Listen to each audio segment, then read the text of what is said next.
Do we have sound now? Okay, yay. How about that one? I'll have to edit now. Doggone it. There's an hour's worth of work because I forgot to unmute. Hello, everybody. Let me just start over. We got Monday. Marvelous Monday. And it's already off to a good start. I know. Well, you know what? It happens. Shite happens. So this week, I am going to be focused on the Idaho 4 case. And I do have some that are following me over from the Jay Slater case. And I haven't left Jay Slater, just taking a reprieve until new information comes out. But right now, a lot of new information in the Idaho 4 case. And so I'm just breaking down each little individual piece of the new information bit by bit so that we can give it its full due diligence, right? Hi, Calder Covered. Hello to everyone. There is a great deal of you here. I want to welcome my beautiful moderators, members, subscribers, and our beautiful family. Idaho 4 case, what are we going to be talking about today? All right, so I'm just going to give you a small recap for those that are playing catch up in the Idaho 4 case, because we do have a trial starting. We're definitely going to be there for every second of that. And with that, we do have people trying to get caught up. So there are 4 victims that were in the house at 1122 King Road, which is an off-campus home. The campus was the University of Idaho, and they're called the Vandals. And this is a school that has frats, fraternities, and sororities.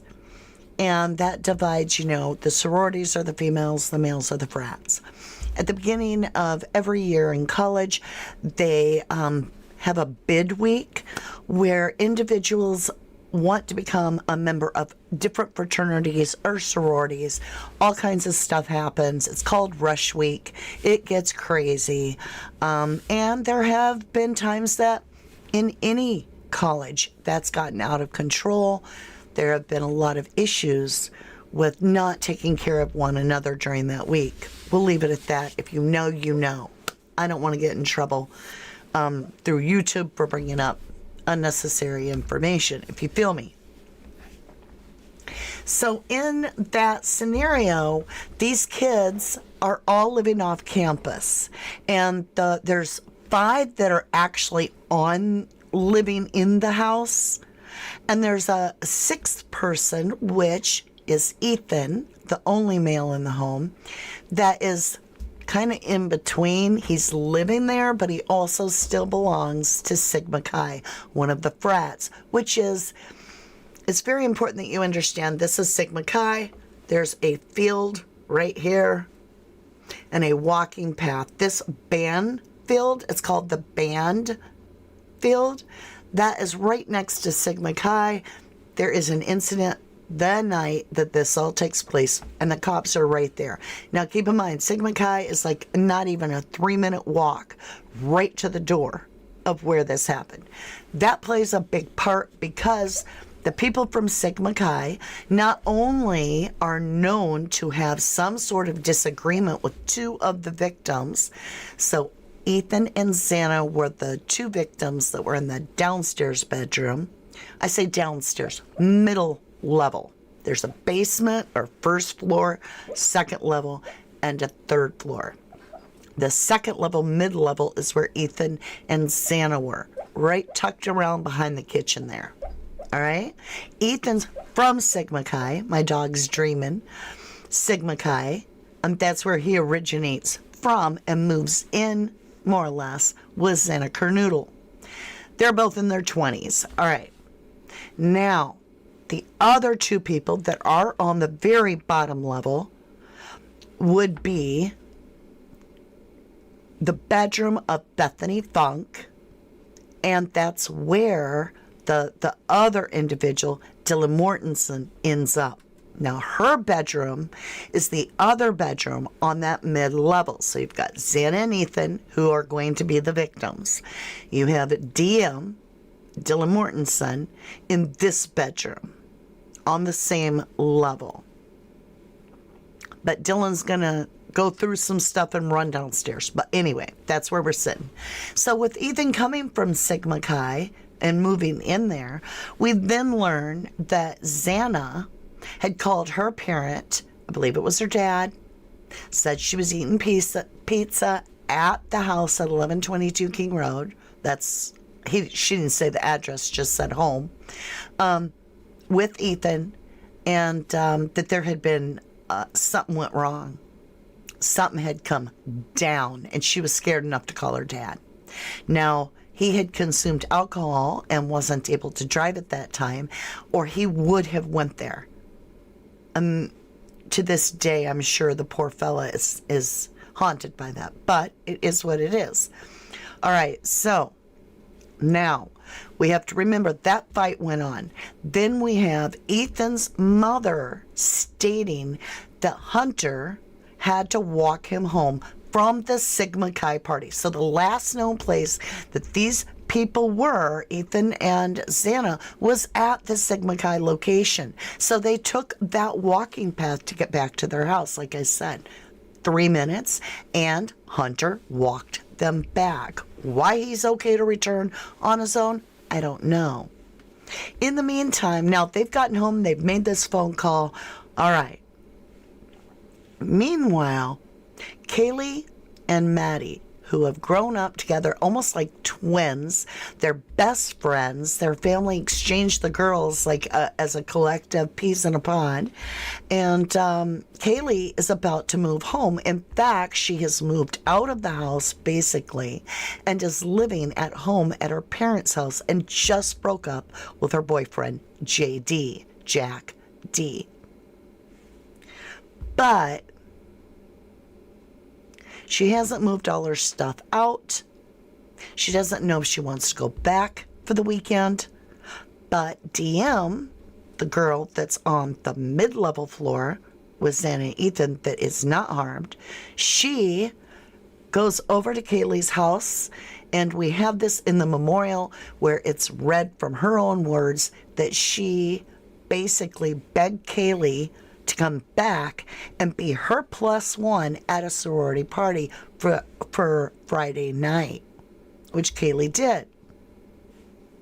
Now, Kaylee had got a new car, too, so she's like, maybe I could go back. I could see Maddie, my bestie, and the rest of the gang. Now, I haven't spoke much about Bethany Funk. Bethany Funk is the other roommate that was left unharmed, that her bedroom is in that bottom level, okay? Now, during the night, while this phone call with Xana and her dad are happening, at this time, what we know from the timeline is that Kaylee and Maddie are at the corner bar, the corner club bar.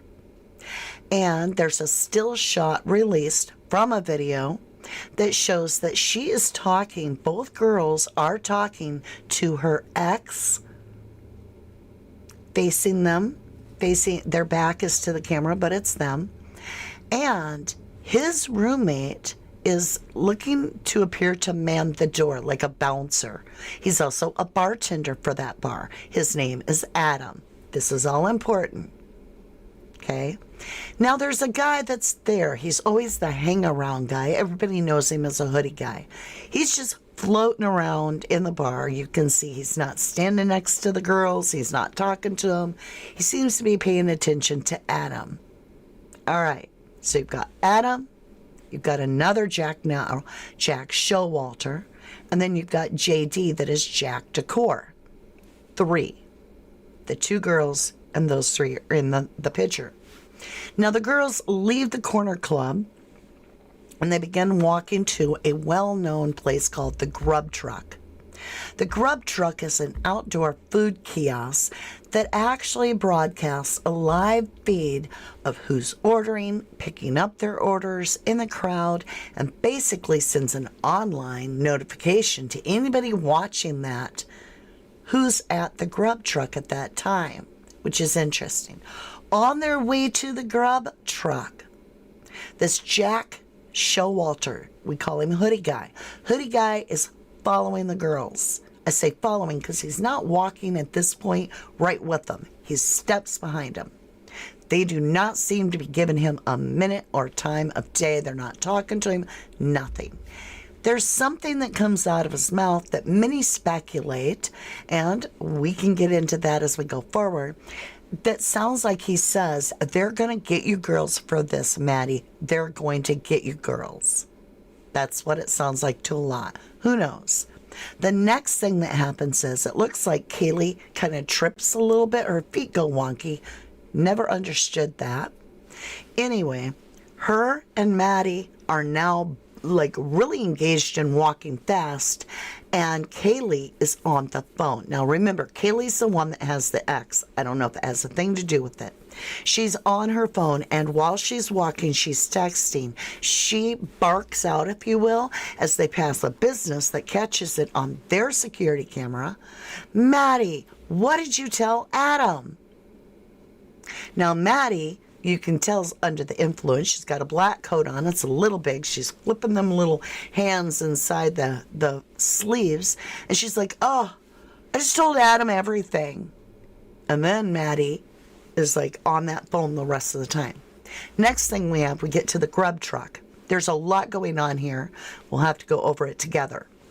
In the meantime, what I will tell you is this hoodie guy is arriving right before them, if you will. Like, he's hanging around the group. He never stands by the girls, none of that. But he's right with them. That's weird. Now, what's even weirder is after the girls receive their food, they do not even acknowledge him.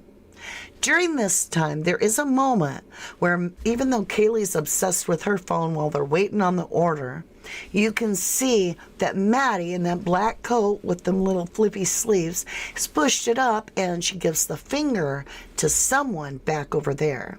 Now, there's a guy named Joe DeVito, I believe his name is. He's a little bit heavier set. He's got a light colored jacket on, I believe a cap. He's on his phone. He gave a few interviews. Who knows? Could be him, but it doesn't look like it. To me, it looks like it's to this hoodie guy, because that's where the line of sight is.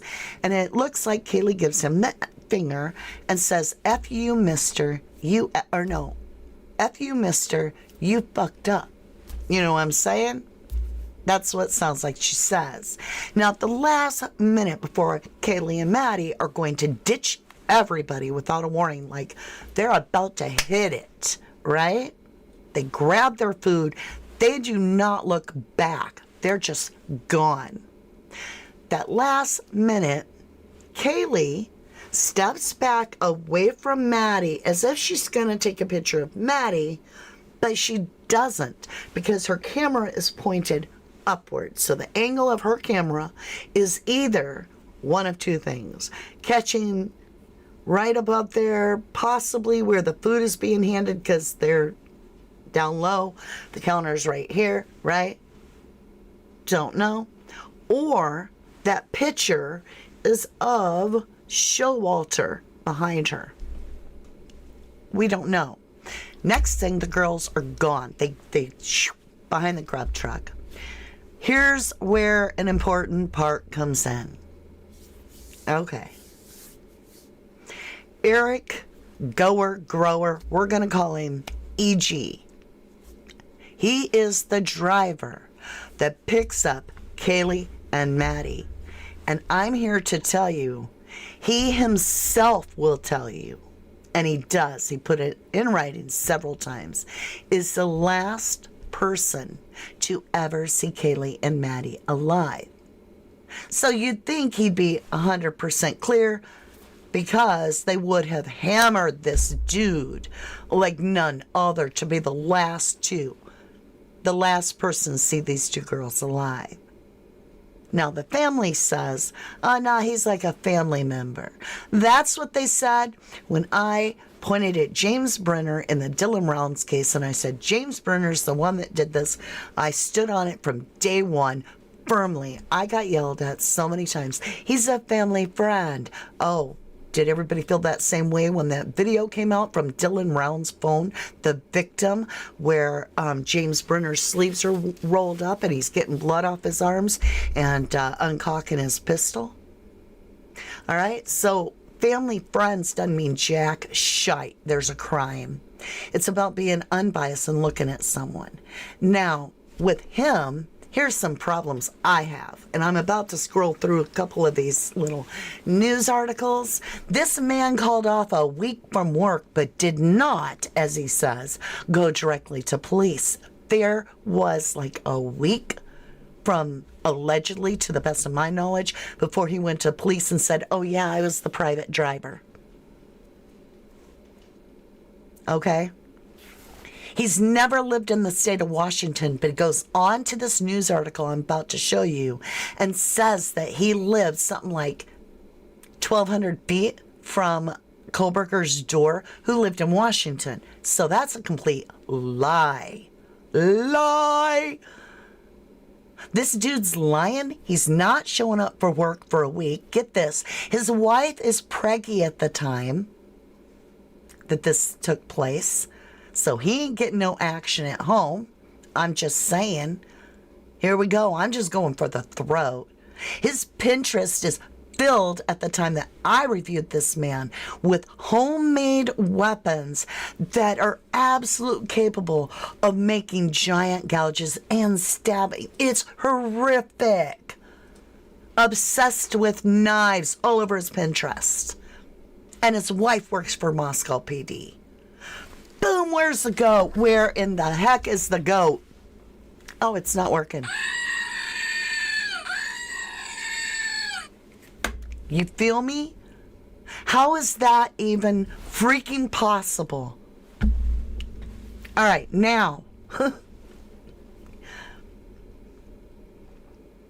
DM, one of these roommates that are unharmed, it now came out that after EG dropped these two girls home that night at 1:56 a.m., it's less than 15 minutes later that DM, the unharmed, still living and breathing roommate, private messaged this guy, EG, and asked him, are you driving around still?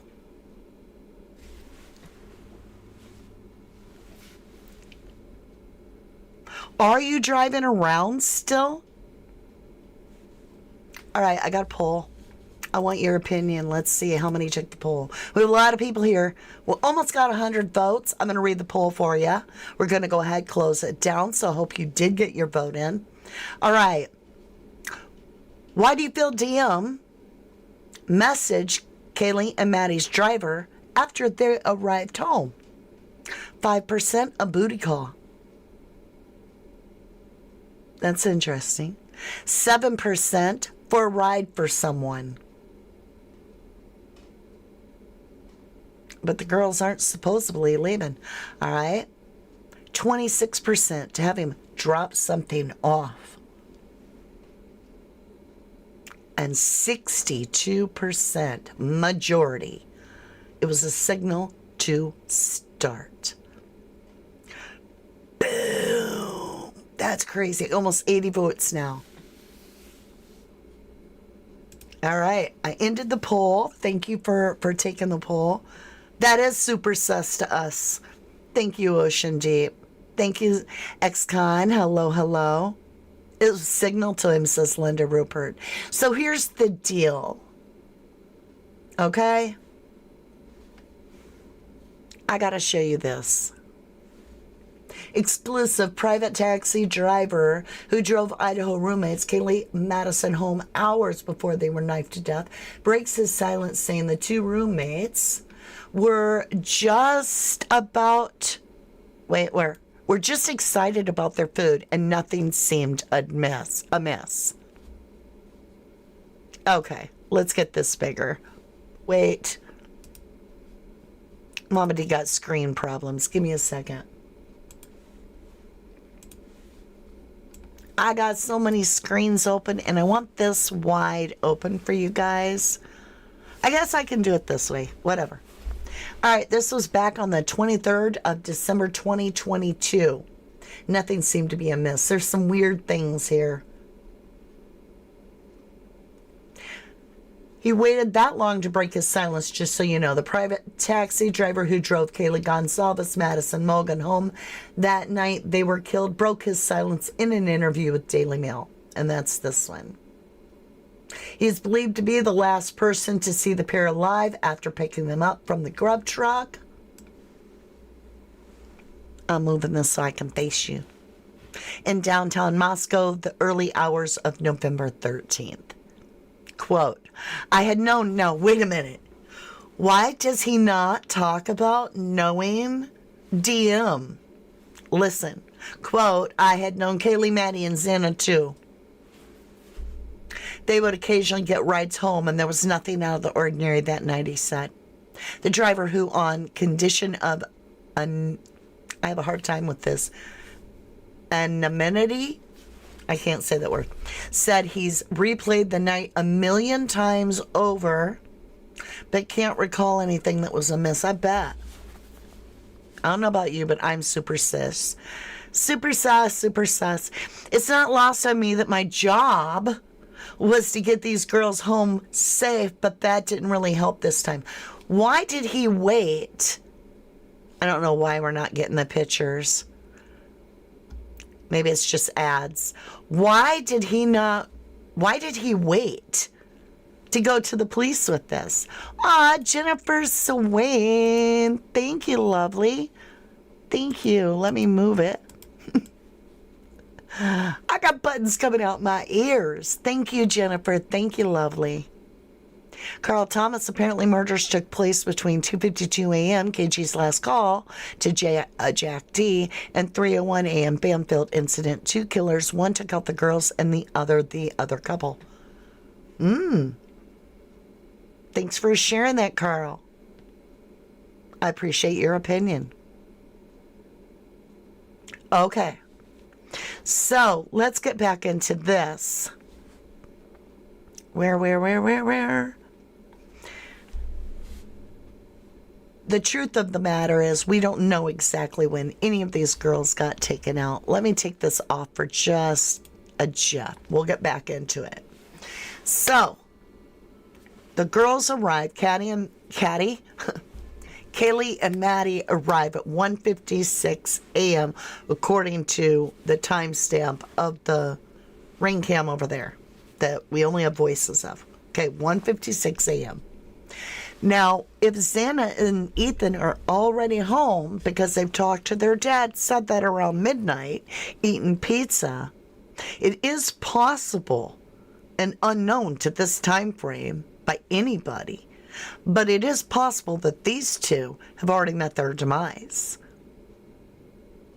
Now, at some point, all hell is going to break loose in that house, for those of you trying to catch up. And DM, during all this fiasco, is going to come out of her room several times, including allegedly to tell them to shut the F up because she's trying to go to sleep. And she's going to come 3 feet within the assailant, who will have already taken out 2 people, possibly 4. Within 3 feet of that person, she's going to say they got bushy eyebrows and a ski mask of some sort on, where it's covering a little over their mouth and there's a big hole for the eyes. They got a bushy eyebrow, not brows, eyebrow. Like maybe it's a unibrow. I'm just saying. Anyway, they got a black eyebrow. And that they don't even come toward her or approach her. They just freeze and stare at her. And then they walk toward the backslider as if they're leaving. But who knows if Dylan really saw that, because then you go to investigate a room and it's all eyeballs and eyebrows everywhere, big bushy ones. Some eyebrows pinned on cork boards, really like out there weird eyes. The room has eyes. So bizarre. So, right. Okay, let's continue. At some point, all 4 victims are taken out. The 2 upstairs, the 2 in the middle. DM in the middle with the 2 that are unalived runs downstairs, allegedly, into BF's room, so DM to BF, and they lock their door and they go to sleep. I just saw a killer. I know everybody. I heard the ruckus. The dog was outside barking for 30 minutes. But I think you and me should just get some sleep till morning. That's what happened. 6 hours, there's radio silence. Meanwhile, yes, it's alleged that there's all these text messages going out, but according to Lana from Truth and Transparency, those texts don't work because you cannot even text that fast according to the timestamps.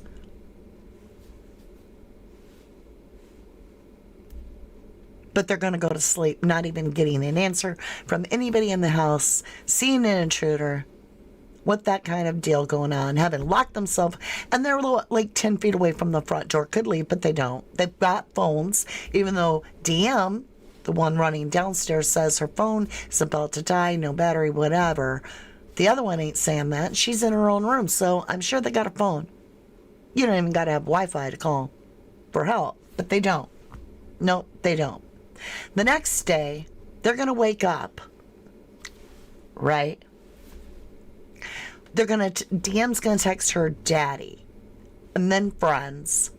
And those friends, if we go all the way back to the beginning, and I told you there had been a fight with the guys over at the Sigma Chi, are the first people there checking the victims.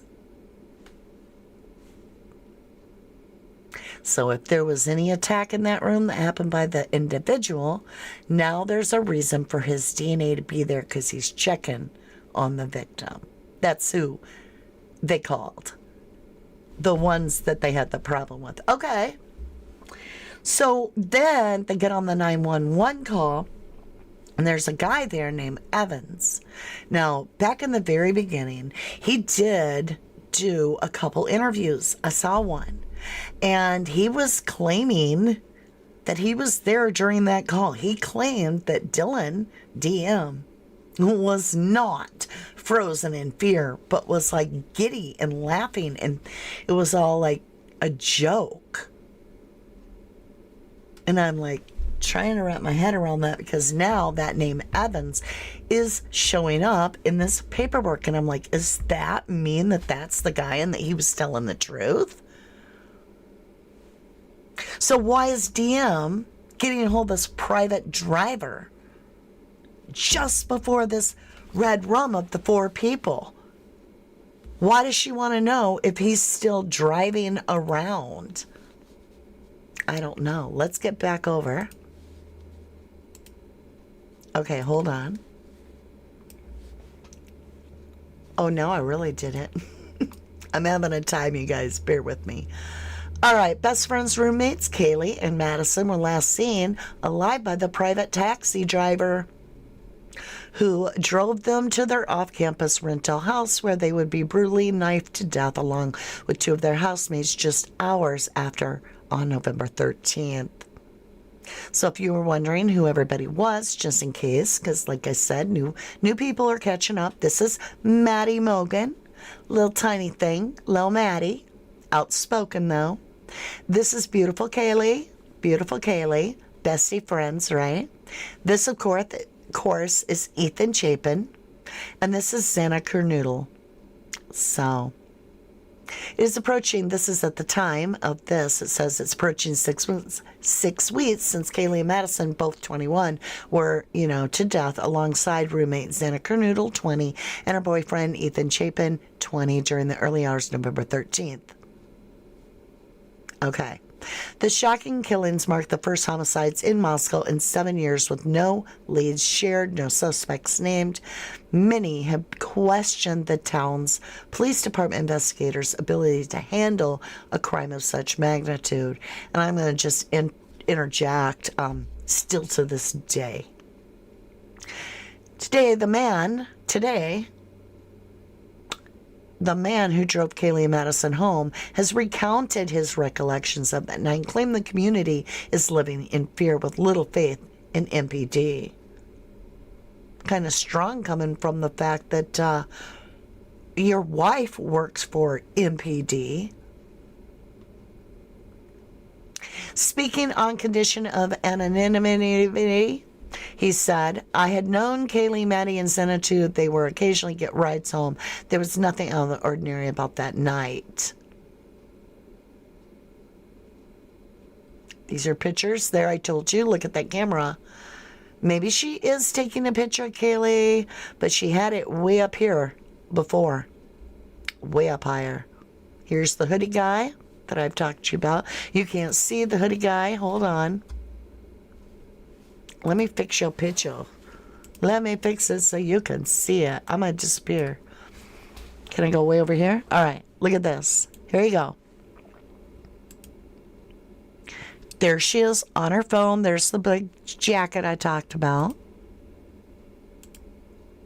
Now, this phone was way up over her head before, like I said. Here's hoodie guy, right? Joe DeVito right there, heavier set guy. This is Maddie. This is Kaylee. They're waiting on their food. So, timelines, I don't even know if it's true over here because we don't know. But this is the original timeline that the police believed strongly before they found out that Kohlberger wouldn't fit that timeline. Their suspect they've got now would not fit this timeline. So they had to adjust the timeline.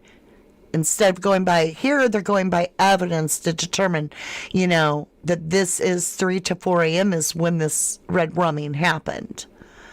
But they'll shift this because then they get him, Kohlberger, their suspect, and that won't work for him because Kohlberger wouldn't be there yet. Of course, Kohlberger never goes there. But half an hour apart, here we are. Okay, let's continue. Here's the house. So let's go over this. Like I said, this is just breaking it down for you folks so that you feel like you have a chance to catch your breath and get into it with the rest of us. Unfortunately, these two are the top floor, third level, right here, victims. This is Maddie Mogan, Kaylee Gonzalez. On the second floor, originally, DM, we were told, was asleep in the basement. Well, that's where she ended up, but she started in the second floor along with Ethan and Xana.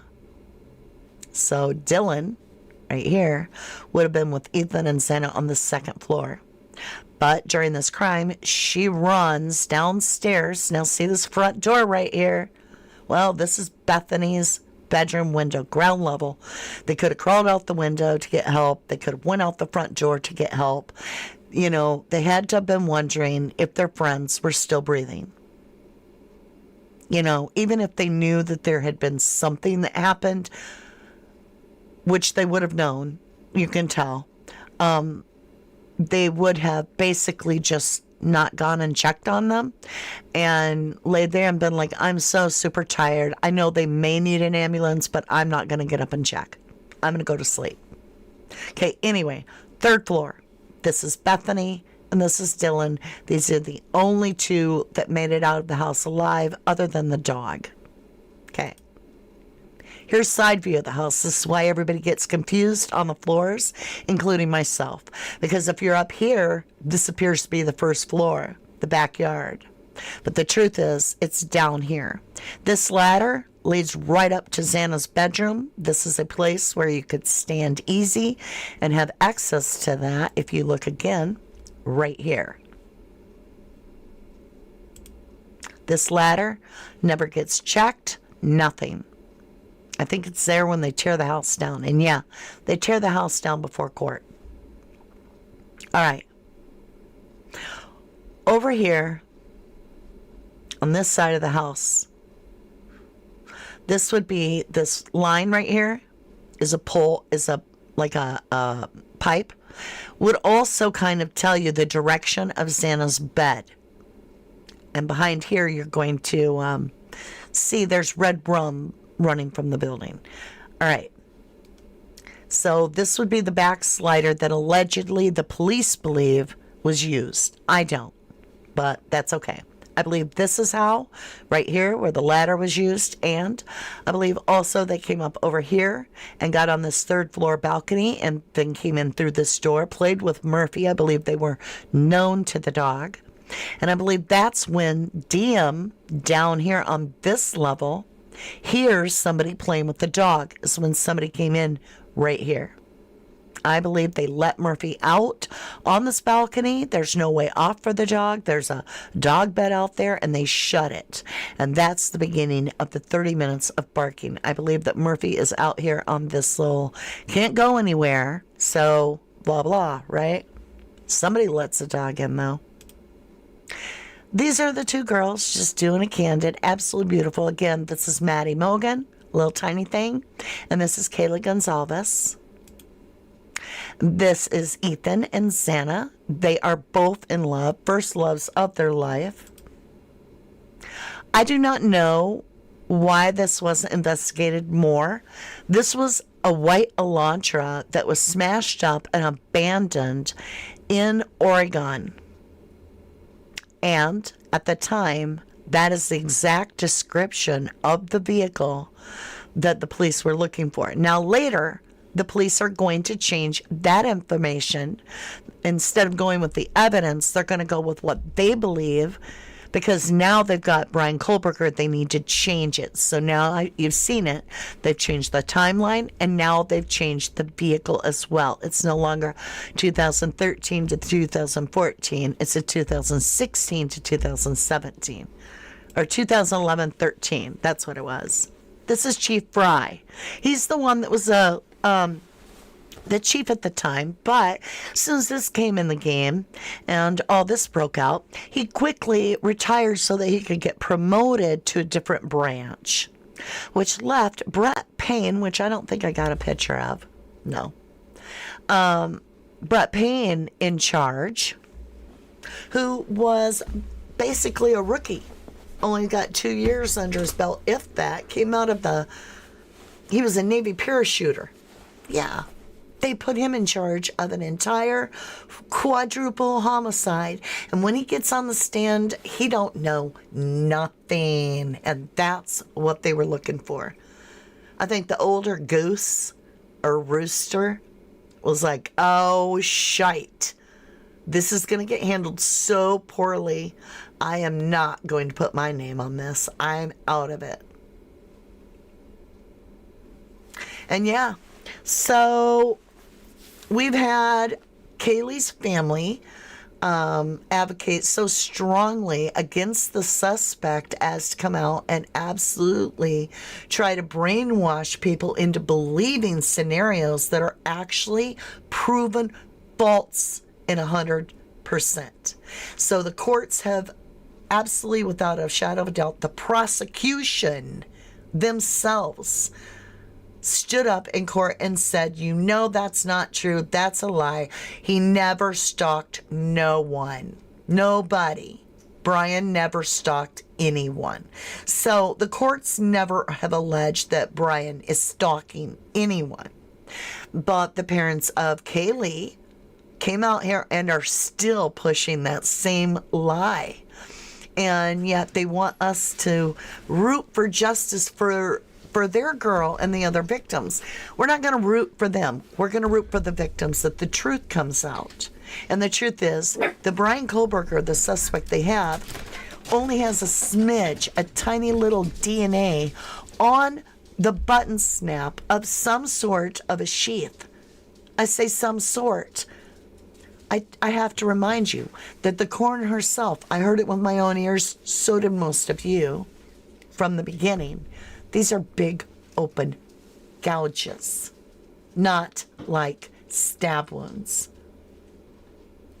That driver was showing on his Pinterest the exact weapon that would make that kind of thing come to mind, in my opinion.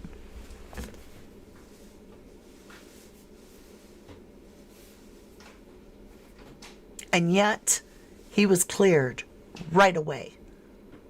We've got 4 unknown male DNA in this case. some of it blood. In fact, two were found underneath the victim, or one of them's found underneath the victim's nails, under little Maddie's nails.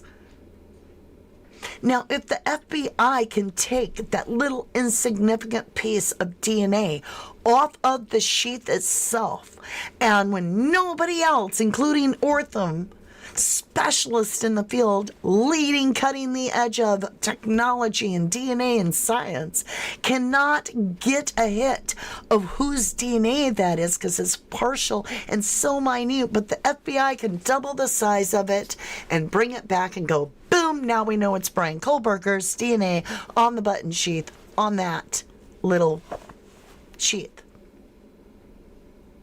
Then why can't they do that with these other DNAs? And no, we're not asking them to put a partial DNA through CODIS and get back 1 million hits as mainstream is saying. We're asking them to put it up against some of these suspects and these person of interest, like the driver that had access and was the last known person to ever see 2 of the victims alive. You don't have to rely on 1 million hits because you've only got a partial. No, nay, get a subpoena. Do some due diligence because the case is falling apart.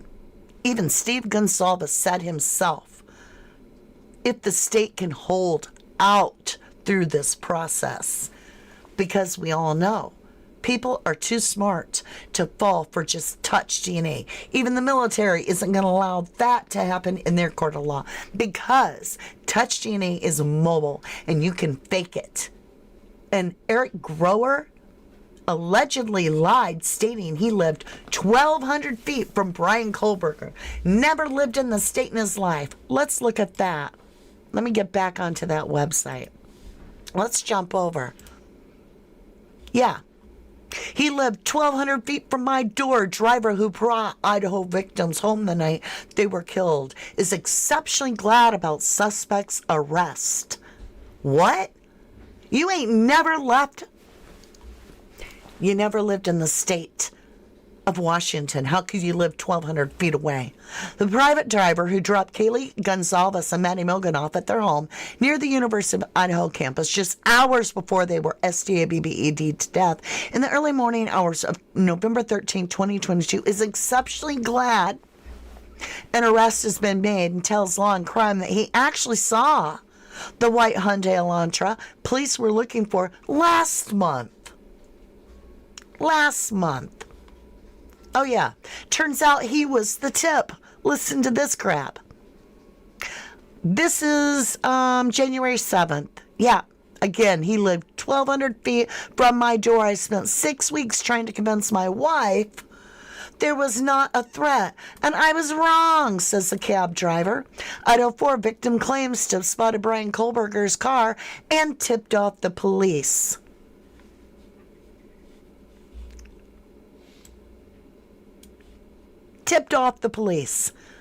So not only is he super sus, the last one to see them alive, and the DM, one of the survivors, if you want to call it that, the one that wasn't one of the 2 that wasn't taken out, DMs this guy on his personal cell asking him if he's still driving around, and he takes a week off of work. His wife is pregnant, works for Moscow, doesn't go to the police right away, but his wife works there, and he's happy. He's known for 6 weeks and tipped the police off and claimed, and in my humble opinion, to the best of my knowledge, lied right out of his damn mouth that he lived 1,200 feet from Kohlberger. Talk about going out and doing Superman work. Damn, that's amazing interest to solve it. Why? But why, says Laura Oakes.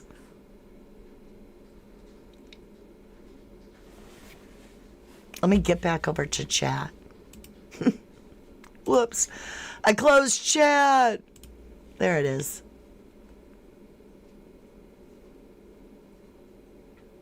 Right. Brian's nails, Brian's DNA is 1,000% not included. It's excluded, cannot be part of Maddie Mogen's fingernail scraping. It's not him. The defense did the testing. Here's the complication. The prosecution had planned on like they did with Ray, trying to destroy the credibility of the company, the private testing, because they're not state crime lab.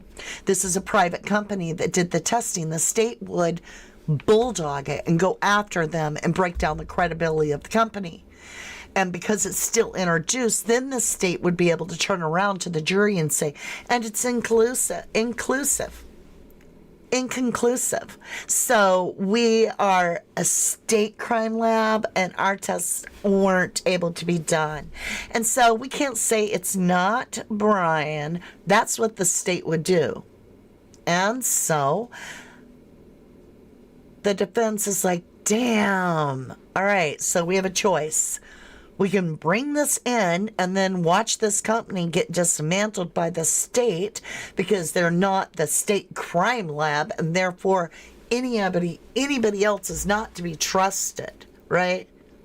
No matter if you're third party, private party, doesn't matter. And then they're going to convince the jury that it is Brian's, but they can't say it because they don't have the test back. So yeah. I'd say drop it out of there before it gets all twisted up, even though that does really mean that we have 3 people's DNA under Maddie's fingernails.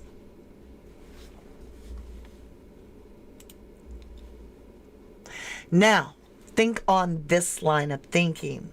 It's a volunteer service through the school to drive around the victims, to the best of my knowledge. And the school wanted this wrapped up right now.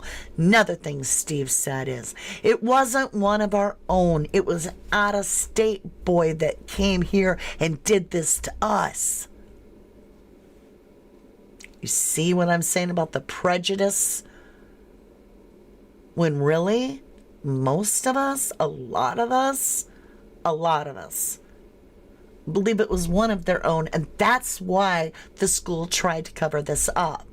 So the original owner of 1122 King Road gives the house to the school, and the school destroys it in front of all our eyes and goes and buries it and puts an armed guard on the pile to this day, as far as I'm aware.